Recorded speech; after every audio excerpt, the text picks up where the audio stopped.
Friends, ஆன்மீகம் இல்லைன்னா கோயில் சம்பந்தமான 65 ஹிந்தி வார்த்தைகளை இந்த வீடியோல பார்க்க போறோம். எல்லாமே ஒரு ஆர்டர்ல பார்க்க போறோம். வாங்க வீடியோக்குள்ள போலாம். ஃபர்ஸ்ட் வந்து கடவுள் இல்லைன்னா பகவான் அப்படின்னு நம்ம சொல்றோம். ஹிந்திலையும் பாருங்க 2 வார்த்தைகள் இருக்கு கடவுளை மீன் பண்ண. பகவான், குதா. பகவான் இல்லைன்னா குதா. அடுத்தது தேவதூதன் அப்படிங்கிறத ஹிந்தியில எப்படி சொல்றாங்க? ஃபரிஷ்டா இல்லைன்னா தேவ்தூத். ஃபரிஷ்டா இல்லைன்னா தேவ்தூத். பக்தர் அப்படின்னு நம்ம சொல்றத ஹிந்தியில பக்த் அப்படின்னு சொல்றாங்க. நாம ஆத்மான்னு சொல்றோம். ஹிந்திலையும் ஆத்மா அப்படின்னா இந்த சோலை மீன் பண்றாங்க.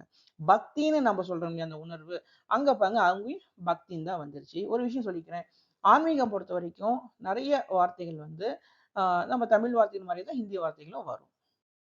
பூஜை இல்லைன்னா வழிபாடுன்னு சொல்றோம் தமிழ்ல, அங்க வந்து பூஜா அப்படின்னு ஹிந்தி பீப்புள் சொல்றாங்க. கர்மா அப்படின்னு நம்ம சொல்றது கர்மா அப்படின்னு ஹிந்திலையும் வந்துருச்சு. அடுத்தது மோட்சம் அப்படின்னு சொல்றோம், இல்ல முக்தி அடைஞ்சிட்டாங்கன்னு சொல்லுவோம் இல்லையா, அந்த சால்வேஷன். அங்கே பாருங்க 2 வார்த்தைகள் அதே மாதிரிதான் இருக்கு. மோக்ஷ் இல்லைன்னா முக்தி அப்படின்னு வந்துருச்சு.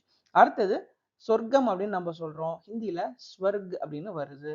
அதே நரகம் அப்படின்னு நம்ம சொல்றோம், அவங்க நரக் அப்படின்னு முடிச்சிட்டாங்க. கோவில் அப்படிங்கிறது 2 வார்த்தைகள் அங்க பாக்குறோம். மந்திர்னு சொல்லலாம், இல்லைன்னா தேவாலயம் அப்படின்னு ஹிந்தியில வார்த்தைகள் இருக்கு. மந்திர்ங்கிற வார்த்தை ரொம்ப ஃபேமஸான வார்த்தையா பாக்குறோம். தேவாலயம்னு நம்ம சொல்ற மாதிரி அங்க தேவாலயம் அப்படின்னு ஒரு வார்த்தை வந்ததையும் நீங்க பார்க்கலாம். கோபுரம் அப்படிங்கிறத ஹிந்தியில எப்படி சொல்லலாம்? மினார். அடுத்தது சத்திரம் அப்படின்னு நம்ம சொல்றோம் இல்லையா, அங்க 2 வார்த்தைகள் இருக்குப்பாங்க. தர்ம்சாலா இல்லைன்னா சராய். தர்ம்சாலா இல்லைன்னா சராய். அடுத்தது மண்டபம் அப்படின்னு சொல்றத ஹிந்தியில மண்டப் அப்படின்னு சொல்லிட்டாங்க. கர்ப்ப கிரகம் அப்படின்னு நம்ம சொல்றோம் இல்லையா, அந்த கடவுள் இருக்கிற அந்த முக்கியமான பகுதி, அங்க ஹிந்தியில பாருங்க கர் கிரக் அப்படின்னே வந்துருச்சு. சிலை அப்படிக்கு ஹிந்தி வார்த்தை பாருங்க மூர்த்தி. அதே அபிஷேகம் அப்படிங்கிறது அபிஷேக் அப்படின்னு மீனிங் வந்துருச்சு. நம்பிக்கை அப்படிங்கிறதுக்கு பரோஷா அப்படின்னு சொல்லலாம் ஹிந்தி வார்த்தை, இல்லைன்னா விஸ்வாஸ் அப்படிங்கிற வார்த்தையும் ரொம்ப பிரபலமான வார்த்தை தான். அடுத்தது தரிசனம் அப்படின்னு நம்ம சொல்றோம், அங்க தர்ஷன் அப்படின்னு சொல்றாங்க. தியானம் அப்படின்னு நம்ம சொல்றத ஹிந்தியில தியான் அப்படின்னு சொல்லிட்டாங்க. தியானுங்கிற வார்த்தைக்கு இன்னொரு மீனிங் கூட இருக்கு, கவனமா இரு அப்படின்னு, கவனம் அப்படின்னு சொல்லுவோம் இல்லையா, அதுக்கும் வந்து தியான் அப்படிங்கிற வார்த்தை தான் ஹிந்தியில வரும். மூட நம்பிக்கை அங்க அதுக்கு வந்து ஈக்குவலண்டான ஹிந்தி வார்த்தைப்பாங்க அந்த் விஸ்வாஸ். அந்தா அப்படின்னா குருடு, பார்வையற்ற அப்படின்னு சொல்றோம். அப்ப அந்த விஸ்வாஸ் அப்படின்னா குருட்டு நம்பிக்கை அப்படின்னு அங்க மீனிங் வருது. விஸ்வாஸ்னா இப்பதான் பார்த்தோம், நம்பிக்கைக்கு இன்னொரு பேர் இருக்கு. அப்ப அந்த விஸ்வாஸ். ஓகே, அடுத்தது ஆசீர்வாதம், அதை வந்து ஆசீர்வாத் அப்படின்னு சொல்லி முடிச்சுட்டாங்க ஹிந்தியில. வரம்னு நாம சொல்றோம், அங்க வந்து வர்தான் அப்படின்னு சொல்றாங்க. நாம சாபம் அப்படின்னு சொல்றோம், ஹிந்தியில அபிசாப் அப்படின்னு சொல்றாங்க. அங்கேயும் அங்க சாப் வந்துருச்சு பாருங்க, சாபம் மாதிரி அந்த வார்த்தை தான் கிட்டத்தட்ட வந்துருச்சு. அடுத்தது பூசாரி அப்படின்னு நம்ம சொல்றோம், புஜாரி அப்படின்னு ஹிந்தியில சொல்றாங்க. சடங்கு அப்படின்னு இருக்கு இல்லையா, ரிச்சுவல், அதுக்கு வந்து அனுஷ்டான் அப்படிங்கிற ஹிந்தி வார்த்தையை பார்க்கிறோம், அனுஷ்டான். அடுத்தது காணிக்கை இருக்கு இல்லையா, அதுக்கு வந்து சதாவா அப்படின்னு சொல்லி நம்ம வார்த்தையை பார்க்கிறோம், சதாவா. ஓகே, அடுத்தது உண்டியல் இருக்கு இல்லையா, அது வந்து ஹுண்டி அப்படின்னு அந்த வார்த்தையை பார்க்கிறோம். தேங்காய் அப்படிங்கிற அந்த ஸ்டஃப்க்கு பேர் பாருங்க, ஹிந்தியில நாரியல் அப்படின்னு பார்க்கிறோம். அதே பழம் வந்துட்டு ஃபல் அப்படிங்கிற ஹிந்தி வார்த்தை இருக்கு. மலர் அப்படிங்கிறதுக்கு ஹிந்தி வார்த்தை பாருங்க ஃபுல். அடுத்தது கற்பூரம் அப்படின்னா கபூர். ஊதுபத்தி பாருங்க அகர்பத்தி அப்படின்னு வந்துருச்சு. அடுத்தது விபூதியை வந்து ஹிந்தியில எப்படி சொல்லலாம்? விபூதி அப்படின்னு சொல்லிக்கிறோம். குங்குமம் அப்படின்னு நம்ம சொல்றோம் இல்லையா, அங்க வந்து அந்த சிந்தூர் அப்படின்னு அந்த பொட்டு வருது. மணி அப்படின்னு சொல்றோம், இந்த கோயில் மணி, அந்த மணி, ஓகேவா, அது வந்து கண்டி அப்படின்னு சொல்லி நீங்க சொல்லிக்கலாம். அதே சங்குன்னு நம்ம சங்குக்கு ஹிந்தி பேர் இருப்பாங்க சங்க், தமிழ் வார்த்தை மாதிரியே தான் வருது.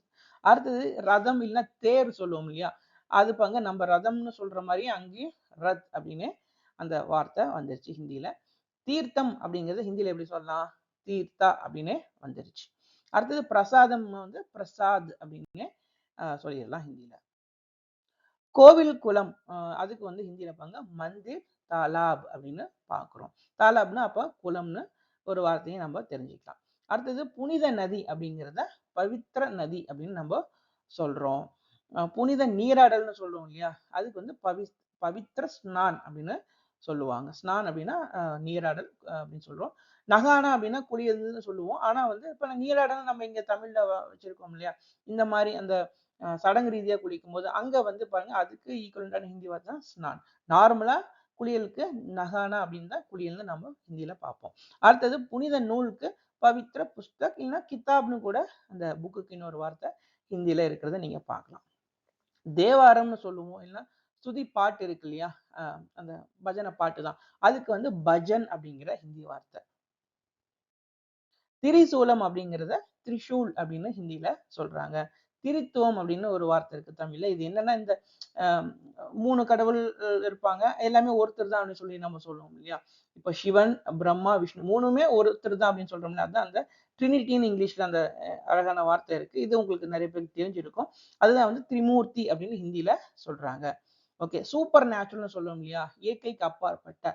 அதுக்கு வந்து பாருங்க அலோகிக் அப்படிங்கிற ஹிந்தி வார்த்தை இருக்கு. அலோகிக் அப்படின்னா சூப்பர் நேச்சுரல்.